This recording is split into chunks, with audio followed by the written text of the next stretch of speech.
Welcome to our channel.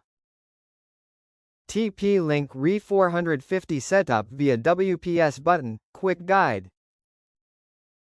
What you'll need: a TP-Link RE450 range extender, a Wi-Fi router with a WPS button, a power socket near your router, for initial setup. Let's proceed with the step-by-step setup. Step 1. Plug in the extender. Plug the RE450 into a power outlet near your router. Wait for the power LED to turn solid blue. Step 2. Press WPS on your router. Locate and press the WPS button on your router.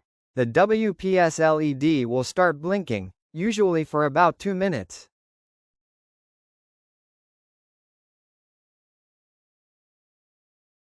Step 3. Press WPS on the RE450.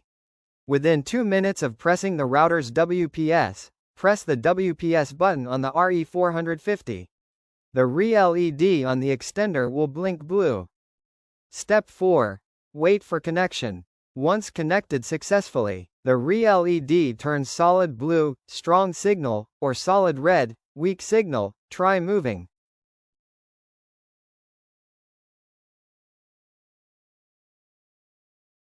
Step 5. Relocate the extender.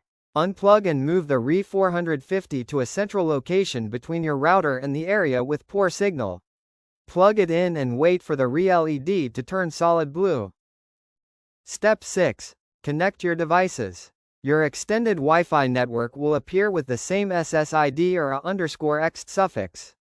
Connect your phone or laptop to enjoy extended Wi-Fi coverage. Setup complete. You're now connected. Enjoy seamless internet throughout your home. For instant help, call 1-800-915-5645.